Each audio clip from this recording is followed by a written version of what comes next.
여러분 반갑습니다. 김주영 변호사입니다. 오늘은 제가 선원재해와 그 보상 방법에 대해서 한번 말씀을 드리려고 합니다. 선원을 가족으로 두신 분들은 항상 가슴이 조마조마하면서 안전하게 다시 육지로 돌아오기를 기다리실 걸로 생각을 합니다.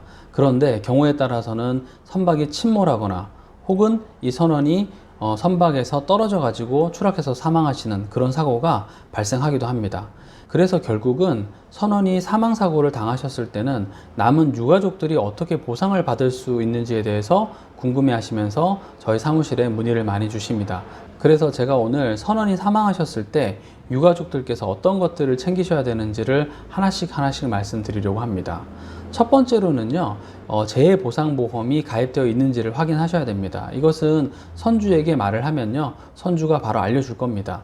선원이 재해를 당했을 때는 이 선원 재해보상보험을 통해서 보상을 받을 수 있도록 반드시 의무적으로 보험을 가입을 해야 됩니다. 그러면 이 보험은 누가 가입하느냐? 선박 소유주가 가입할 수도 있고요, 아니면 선박 관리업자가 가입할 수도 있습니다. 그리고 그 가입 형태는요, 수협에 가입할 수도 있고 P&I 보험, 그래서 선주 상호보험이라고 하죠. 이 P&I 보험으로 가입할 수도 있고 일반 사보험, 일반 손해보험사에 가입해 둘 수도 있습니다. 그러니까 형태가 다양하기 때문에 어느 보험사에 어느 형태로 가입했는지는 이 선박 소유주 혹은 선주 측에 말씀을 해서 물어보시는 게 필요합니다.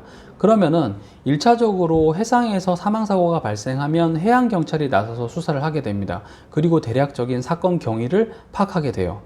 해양경찰이 수사를 한번 해보고 나서 만약에 이 사고의 원인을 제공한 책임 있는 사람이 있다고 한다면 그 사람에 대해서 업무상 과실치사 등으로 기소하는 절차로 나갈 수 있도록 수사 자료를 만들어 가지고 검찰에 넘기는 그런 역할을 해주고 있습니다. 그러면은 처벌받아야 되는 사람이 처벌받는 것은 알겠는데 남은 유가족들은 어떻게 보상을 받아야 되는지에 대해서 궁금할 수밖에 없지 않습니까? 그 부분을 잘 알려주지 않는 것 같더라고요. 그러면 어떻게 해야 되느냐? 아까 말씀드렸던 것처럼 재해보상보험이 어디에 가입되어 있는지를 확인하시고요, 그 증권을 입수하는 절차로 나가야 됩니다. 만약에 계약자가 아니기 때문에 못 준다라고 한다면 상황 설명을 하셔가지고 그걸 받아내야 돼요. 어떻게 할 수 있느냐? 선원 재해보상보험을 가입하면서요, 그 초과분에 대해서 사용자 배상 책임도 같이 가입할 수가 있거든요. 그게 가입되어 있으면 해당 보험사에 전액을 청구할 수 있는 거고, 그게 가입되어 있지 않다라고 한다면 결국은 그 보험사가 인수한 만큼에 대해서만 청구를 할 수 있는 거니까, 만약에 그것을 주지 않으면 불필요하게 소송 당사자가 될 수 있으니 협조를 해달라고 얘기를 하셔가지고 그걸 받아낼 수가 있습니다. 만약에 그것조차도 힘들다고 한다면 바로 변호사 선임을 고려하셔야 되는 거예요. 이렇게 증권을 입수하시고 나면은 이게 직무상 사고인지 아니면 직무외 사고인지에 따라서 보상하는 일수가 달라요. 직무외 사고라고 한다면 1001분을 곱하고 직무상 사고라고 한다면 1301분을 곱하겠죠. 그러면은 이 기초가 되는 임금인 승선 평균 임금은 어떻게 산정하느냐, 이게 문제가 돼요. 승선 평균 임금을 높게 잡으려고 하겠습니까? 낮게 잡으려고 하겠습니까? 보험사나 이런 공제 측에서는 당연히 승선 평균 임금을 낮게 잡아야 나가는 돈이 적겠죠. 그러면 우리 입장에서는 이 승선 평균 임금이 제대로 되어 있지 않으면 보험사에서 돈을 받지도 못하고 그 부족한 금액은 선주 측에 청구를 해야 될 거 아닙니까? 유가족 측에서는 보험사가 책정해서 주는 돈을 그대로 믿고 신뢰하면 되느냐? 그렇지 않아요. 승선 평균 임금이 제대로 산정됐는지를 최소한 체크를 해 보셔야 됩니다.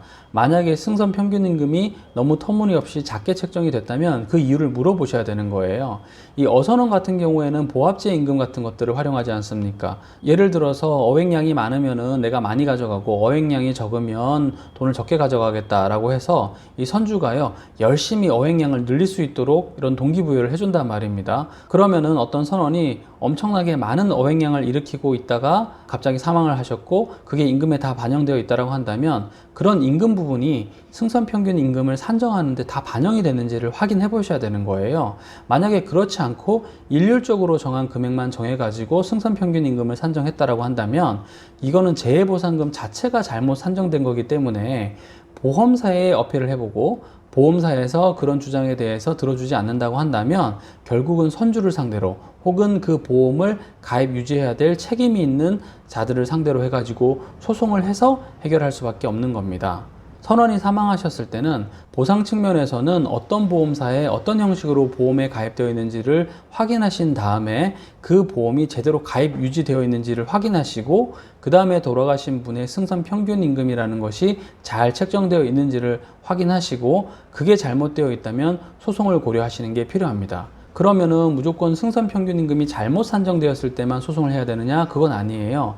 위자료 같은 것들은 재해보상보험에서 주지 않기 때문에 설령 재해보상을 받는다 하더라도 돌아가신 분께서 본인의 과실이 크지 않은 상태에서 돌아가셨다고 한다면 결국은 위자료나 이런 것들에 대해서는 선주를 상대로 추가로 청구를 하셔야 되는 겁니다. 그러니까 일시수익과 재해보상 사이에 공제를 해보고 그래도 못 받은 게 있다라고 한다면 해당 부분에 대해서는 일시수익을 청구하셔야 되는 것이고, 그리고 나서 위자료 같은 것들도 내가 충분히 받지 못했다고 한다면 위자료 부분을 원만하게 협의가 되지 않으면 선주를 상대로 소송을 하셔가지고 받아내는 절차로 나가셔야 되는 겁니다. 그러면 이때 선주만 잡으면 되느냐? 그렇지 않다는 것이죠. 보험 가입 유지 의무를 제대로 이행하지 않은 그런 당사자가 있다면 그런 선박 관리업자를 향해서도 소송을 제기하셔야 되는 것이고, 여러 상황에 비추어서 적절한 보상 그리고 배상을 받는 절차로 나가셔야 됩니다.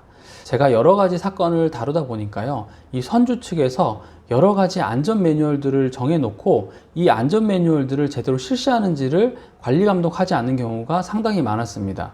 그러니까 해양경찰의 조사 결과를 기다리시되 적절한 보상이 되지 않는다면 저희 사무실로 문의를 주십시오. 그러면 제가 최대한 도움을 드릴 수 있도록 하겠습니다. 그리고 재해보상금을 산정하는 경우에 있어서 승선 평균임금만 제대로 산정이 되어도 몇 억씩 차이가 나는 경우가 발생할 수 있으니까요. 그런 부분은 반드시 전문가의 도움을 받으셔가지고 진행하셨으면 좋겠습니다. 선원 사망의 경우에 어떻게 대응해야 될지 자체를 모르셔가지고 지금 발을 동동 구르고 계신 분들이 계시다면 주저하지 마시고 저에게 상담 문의를 주시기 바랍니다.